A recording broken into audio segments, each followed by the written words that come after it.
ಹೋಬಳಿಯಲ್ಲಿ ಇರುವ ಪಶು ಆಸ್ಪತ್ರೆಯು ದೊಡ್ಡ ಆಸ್ಪತ್ರೆಯಾಗಿದ್ದು, ಈ ಆಸ್ಪತ್ರೆಯ ವ್ಯಾಪ್ತಿಗೆ 21 ಗ್ರಾಮಗಳು ಸೇರುತ್ತೆ. ಜಾನುವಾರುಗಳಿಗೆ ಮುಖ್ಯವಾದ ಹೋಬಳಿಯ ದೊಡ್ಡ ಜಾನುವಾರು ಆಸ್ಪತ್ರೆಯಾಗಿದೆ. ಹೋಬಳಿ ಕೇಂದ್ರದ ಪಶು ಆಸ್ಪತ್ರೆಯಲ್ಲಿ ಕಳೆದ 6 ತಿಂಗಳಿನಿಂದ ಪಶು ವೈದ್ಯರೇ ಇಲ್ಲದೆ ಅನಾರೋಗ್ಯ ಪೀಡಿತವಾಗಿದೆ. ಜಾನುವಾರುಗಳ ಚಿಕಿತ್ಸೆ ಪಡೆಯಲು ಜಾನುವಾರು ಹೊಂದಿರುವ ರೈತರು ಪರದಾಡುವ ಪರಿಸ್ಥಿತಿ ಇದ್ದು, ಈಗಾಗಲೇ ಹಸುಗಳು ಸಾವನ್ನಪ್ಪಿರುವ ಘಟನೆಗಳು ಬೆಳಕಿಗೆ ಬಂದಿವೆ. ಹೋಬಳಿ ಕೇಂದ್ರದ ಸರ್ಕಾರಿ ಪಶು ಆಸ್ಪತ್ರೆಯ ವ್ಯಾಪ್ತಿಯಲ್ಲಿ ಅಧಿಕ ದನ ಕರುಗಳು, ಎಮ್ಮೆ, ಎತ್ತು ಹಾಗೂ ಆಡು, ಮೇಕೆ, ಕೋಳಿಗಳನ್ನ ಸಾಕಾಣಿಕೆ ಮಾಡಲಾಗಿದ್ದು, ಹೆಚ್ಚಿನ ಹಾಲು ಸಂಗ್ರಹಣಾ ಕೇಂದ್ರಗಳು, ಅತಿ ಹೆಚ್ಚು ಜಾನುವಾರುಗಳನ್ನ ಹೊಂದಿರುವ ಹೋಬಳಿಯಾಗಿದ್ದು, ದನಕರುಗಳಲ್ಲಿ ಬೇದಿ, ಜ್ವರ, ನಿಶಕ್ತಿ, ಕಾಲುಬಾಯಿ ಜ್ವರದಂಥ ಮಾರಕ ರೋಗಗಳು ಆಗಾಗ್ಗೆ ಕಾಣಿಸಿಕೊಳ್ಳುತ್ತಿದ್ದು, ಸಕಾಲದಲ್ಲಿ ತುರ್ತು ಚಿಕಿತ್ಸೆಗೆ ವೈದ್ಯರು ಅನಿವಾರ್ಯವಾಗಿರುವುದರಿಂದ ತಲಕಾಡು ಪಶು ಆಸ್ಪತ್ರೆ ವೈದ್ಯರು ಇಲ್ಲದಿರುವುದು ದನಕರುಗಳ ಮಾಲೀಕರಿಗೆ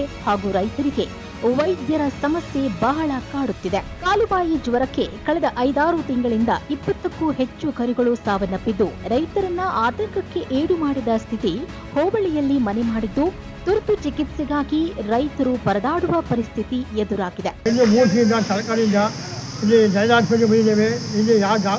ಏನೂ ಇಲ್ಲ, ದಯವಿಟ್ಟು ಯಾರು ಒಬ್ಬರು ಹಾಕೊಳ್ಳಿ. ಪ್ರಾಣಿಗಳಿಗೆ ಭಾರಿ ಹಿಂಸೆ ಇದೆ.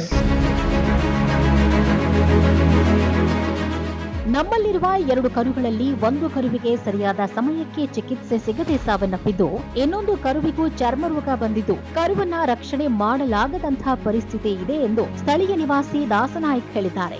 ಜಾಗಟ್ರಿಂದ ಇಲ್ಲಿ ಮರುಗಳೆಲ್ಲ ಸಾಯ್ತಾವ, ದನ ಕರುಗಳು ನೋಡೋದ್ರಿಂದ ಏನಿಲ್ಲ. ಬಂದು ಇಲ್ಲಿ ಮಲ್ಲಿಕಾರ್ಜುನವ್ರು ಇದ್ದಾಗ ಪರವಾಗಿಲ್ಲ, ಸುಮಾರು ನೋಡ್ತಿರು. ಇಲ್ಲಿ ಯಾರು ಡಾಕ್ಟರ್ಗಳು ಬಂದು ನೋಡ್ತಾ ಇಲ್ಲ. ಇಲ್ಲಿ ಬಂದು ಇನ್ನೇನೋ 6 ತಿಂಗಳು ಮೇಲಾಯಿತು. ಇಲ್ಲಿ ಯಾರೂ ಅವಕಾಶ ಮಾಡ್ತಾ ಇಲ್ಲ. ಮರಿ ದನಗಳೆಲ್ಲ ಸಹಿತ ತಲಕಾಡಿ ಡಾಕ್ಟರ್ಗಳು ಬೇಕು, ಅರ್ಜೆಂಟು ಡಾಕ್ಟರ್ಗಳು ಇಲ್ಲಿ ಬರಗೆ ಮಾಡಿ. ತಲಕಾಡಿನ ಪಶು ಆಸ್ಪತ್ರೆಗೆ ವೈದ್ಯರನ್ನ ನೇಮಕಾತಿ ಮಾಡುವ ವಿಚಾರವಾಗಿ ಅನೇಕ ಬಾರಿ ಜಿಲ್ಲಾ ಹಾಗೂ ತಾಲೂಕು ಮಟ್ಟದ ಪಶು ವೈದ್ಯಾಧಿಕಾರಿಗಳ ಗಮನಕ್ಕೂ ತಂದ್ರು. ಯಾವುದೇ ಪ್ರಯೋಜನವಾಗಿಲ್ಲ. ಹಸು ಸಾಕಾಣಿಕೆದಾರ ಬೇಸರ ವ್ಯಕ್ತಪಡಿಸಿದ್ರು. ನನ್ನ ಹೆಸರು ನರೇಂದ್ರ ಅಂತ, ತಲಕಾಡು ಡೇರಿ ಅಧ್ಯಕ್ಷರು. ನಮ್ಮ ಈ ತಲಕಾಡು ಹಾಸ್ಪಿಟಲ್ ವ್ಯಾಪ್ತಿಯಲ್ಲಿ ಸುಮಾರು ಹೆಚ್ಚು ಕಮ್ಮಿ 30ರಿಂದ 35 ಸಾವಿರ ಜಾನುವಾರುಗಳಿವೆ. ಈ 35 ಸಾವಿರ ಜಾನುವಾರುಗಳಿಗೆ ಒಬ್ಬ ಡಾಕ್ಟರ್ ಮತ್ತು 6 ಜನ ಸಿಬ್ಬಂದಿಯನ್ನು ನೇಮಕ ಮಾಡಿದ್ದಾರೆ. ಅದು 6 ಜನ ಸಿಬ್ಬಂದಿಗಳು ಡಾಕ್ಟರ್ ವರ್ಗಾವಣೆಯಾಗಿ 1 ವರ್ಷ ಆಯ್ತು. ಇನ್ನು ಇರೋರು ಒಬ್ಬರು ಸಿಬ್ಬಂದಿ ಅದು ಎನ್ಆರ್ ಮೇಲೆ ಕೆಲಸ ಮಾಡ್ತಾ ಇದ್ದಾರೆ. ಅವ್ರು ಬಂದು ಏನು ಮಾಡಕ್ಕಾಗ್ತಲ್ಲ. ಇದರಿಂದಾಗಿ ನಮ್ಮಲ್ಲಿ ಉತ್ಪಾದಕರ ತೊಂದರೆ ಆಯ್ತದೆ. ಸುಮಾರು ಹಸುಗಳಿಗೆ ಸಣ್ಣ ಪುಟ್ಟ ಜ್ವರಗಳು ಬಂದ್ರು ಸುತ್ತ ಸತ್ತೋಯ್ತವೆ. ಅದನ್ನ ನೋಡೋಕೆ ಯಾವ ಡಾಕ್ಟರ್ಗಳಿಲ್ಲ. ನಾವು ಇದ್ರ ಬಗ್ಗೆ ರಾಜ್ಯ ಮಟ್ಟಕ್ಕೆ ಮತ್ತು ಎಡಿ ಮತ್ತು ಜಿಲ್ಲಾ ಮಟ್ಟಕ್ಕೆ ಪತ್ರಗಳನ್ನು ನಾವು ಡೇರಿಯಿಂದನೂ ಬರೆದ್ರು ಸುತ್ತ ಯಾವುದೇ ತರ ರಿಪ್ಲೈ ಬಂದಿಲ್ಲ. ಇದ್ರ ಬಗ್ಗೆ ಅಧಿಕಾರಿಗಳು ಏನ್ ಮಾಡ್ತಾರೆ ಗೊತ್ತಿಲ್ಲ. ಅಧಿಕಾರಿಗಳು ಇಲ್ಲಿ ಶಾಮೀಲ್ ಆಗಿದ್ದಾರೆ ಅಂತ ಕಾಣುತ್ತೆ. ದಿನಪತ್ರಿಕೆಗಳಲ್ಲಿ ಸುದ್ದಿ ಮಾಡಿದ್ರೂ ಏನೂ ಪ್ರಯೋಜನವಾಗದೆ ರೈತರು ತಮ್ಮ ಜಾನುವಾರುಗಳನ್ನ ಉಳಿಸಿಕೊಳ್ಳಲು ಕಣ್ಣೀರಿಡುವ ಪರಿಸ್ಥಿತಿ ತಲಕಾಡಿನಲ್ಲಿ ಉದ್ಭವವಾಗಿದೆ. ದನಕರುಗಳಲ್ಲಿ ಆರೋಗ್ಯ ಏರುಪೇರು ಆದಾಗ ಈಗಿನ ಪರಿಸ್ಥಿತಿಯಲ್ಲಿ ನಾವು ಬೇರೆ ಕಡೆ ಇರುವ ವೈದ್ಯರನ್ನ ಅಥವಾ ಸಿಬ್ಬಂದಿಗಳನ್ನ ಕರೆಸಲು ಸಾವಿರಾರು ರೂಪಾಯಿಯನ್ನ ಖರ್ಚು ಮಾಡಬೇಕಾದಂತಹ ಪರಿಸ್ಥಿತಿ ತಲೆದೋರಿದ್ದು, ಇದರ ಬಗ್ಗೆ ಸರ್ಕಾರ ಕೂಡಲೇ ಗಮನ ಹರಿಸಿ ನಮ್ಮೂರಿನ ದನಗಳ ಆಸ್ಪತ್ರೆಗೆ ತುರ್ತಾಗಿ ವೈದ್ಯರನ್ನ ಕಳುಹಿಸಬೇಕು. ಇದೇ ರೀತಿ ಮುಂದುವರೆದರೆ ಉಗ್ರ ಪ್ರತಿಭಟನೆಯನ್ನ ಮಾಡುವ ಎಚ್ಚರಿಕೆಯನ್ನ ಹೋಬಳಿ ಗ್ರಾಮಸ್ಥರುಗಳಾದ ವೆಂಕಟೇಶ್, ನಾಗರಾಜ್ ತಮ್ಮ ಅಳಲನ್ನ ತೋಡಿಕೊಂಡಿದ್ದಾರೆ. ತಲಕಾಡಿನಲ್ಲಿ ನಮ್ಮ ಪಶುಗಳು, ದನ, ಕರು, ಮೇಕೆ ಇತ್ಯಾದಿ ಪ್ರಾಣಿ ಪಕ್ಷಿಗಳಿಗೆ ಏನೇ ಒಂದು ತೊಂದರೆ ಆದರೂ ಕೇಳ್ತಕ್ಕಂಥವ್ರು ಯಾರೂ ಇಲ್ಲದಂಗಾಗಿ ಸರ್ಕಾರ ಈ ಬಗ್ಗೆ ಯಾವುದೇ ರೀತಿಯ ಒಂದು ಕಾಳಜಿಯನ್ನು ವಹಿಸದೆ, ಒಬ್ಬ ವೈದ್ಯರನ್ನು ಕೂಡ ಹಾಕದೆ, ಸಿಬ್ಬಂದಿಗಳ ಕೊರತೆ ಇಲ್ಲಿ ಹಲವಾರು ದಿನಗಳಿಂದ ಇದ್ದರೂ ಕೂಡ ಆ ಸಿಬ್ಬಂದಿಗಳು ಯಾರನ್ನು ಕೂಡ ಇಲ್ಲಿ ನೇಮಿಸಿಲ್ಲ.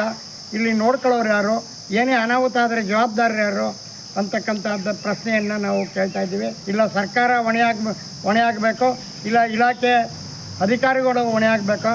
ಆದರೆ ಇದು ಒಟ್ಟಾರೆ ಹೇಳಬೇಕು ಅಂದರೆ ಇದು ಸರ್ಕಾರದ ಪರಿಪೂರ್ಣವಾದ ನಿರ್ಲಕ್ಷ್ಯತನಕ್ಕೆ ಕಾರಣವಾಗಿದೆ.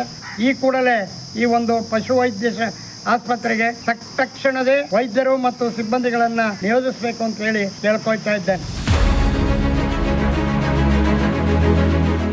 ಸರ್ಕಾರಿ ದನದ ಆಸ್ಪತ್ರೆ ವೈದ್ಯರಿಲ್ಲದೆ ಬೇಕು ಅನ್ನುತ್ತಿದ್ದು, ಸರ್ಕಾರಿ ಭಾನುವಾರ ರಜೆ ದಿನಗಳಲ್ಲಿ ಅರ್ಧ ದಿನ ಕೆಲಸ ಮಾಡಬೇಕಾಗಿದ್ದ ಸಿಬ್ಬಂದಿಯ ಸಮಸ್ಯೆಯಿಂದಾಗಿ ರಜಾ ದಿನಗಳು ಪೂರ್ಣವಾಗಿ ಮುಚ್ಚಿದ್ದು ಬಹಳಷ್ಟು ಸಮಸ್ಯೆ ತಲಕಾಡಿನ ದನದ ಆಸ್ಪತ್ರೆಯಲ್ಲಿ ಕಂಡುಬಂದಿದೆ. ವೈದ್ಯರ ಸಮಸ್ಯೆಯ ಬಗ್ಗೆ ಈಗಾಗಲೇ ಮೇಲಿನ ಅಧಿಕಾರಿಗಳ ಗಮನಕ್ಕೆ ತರಲಾಗಿದ್ದು, ತುರ್ತಾಗಿ ತಲಕಾಡು ಪಶು ಆಸ್ಪತ್ರೆಗೆ ವೈದ್ಯರ ಅವಶ್ಯಕತೆಗಳ ಬಗ್ಗೆ ಮತ್ತೊಂದು ಪ್ರಯತ್ನವನ್ನ ಇಲಾಖೆಯ ಜಿಲ್ಲಾ ಮಟ್ಟದ ಅಧಿಕಾರಿಗಳ ಗಮನಕ್ಕೆ ತಂದು ವೈದ್ಯರ ಸಮಸ್ಯೆಯನ್ನ ಬಗೆಹರಿಸಲು ಕ್ರಮ ಕೈಗೊಳ್ಳುವೆ ಅಂತ ಟಿ ನರಸೀಪುರ ಪಟ್ಟಣದ ಪಶು ಇಲಾಖೆಯ ಸಹಾಯಕ ನಿರ್ದೇಶಕರಾದ ಡಾಕ್ಟರ್ ಮಲ್ಲಿಕಾರ್ಜುನ ಸ್ವಾಮಿ ತಿಳಿಸಿದ್ದಾರೆ. ಇನ್ನು ಮುಂದಿನ ದಿನಗಳಲ್ಲಾದರೂ ಜಾನುವಾರುಗಳಿಗೆ ಸಕಾಲಕ್ಕೆ ಚಿಕಿತ್ಸೆ ಸಿಗುವಂತೆ ಕ್ರಮ ಕೈಗೊಂಡು ಅನಾರೋಗ್ಯಕ್ಕೆ ಈಡಾಗಿರುವ ಜಾನುವಾರುಗಳಿಗೆ ಕಾಯಿಲೆಯಿಂದ ಮುಕ್ತಿ ಭಾಗ್ಯ ಸಿಗಬೇಕಾಗಿದೆ. ನ್ಯೂಸ್ ಡೆಸ್ಕ್ ಜನಸ್ನೇಹಿ ನ್ಯೂಸ್ ತಲಕಾಡು.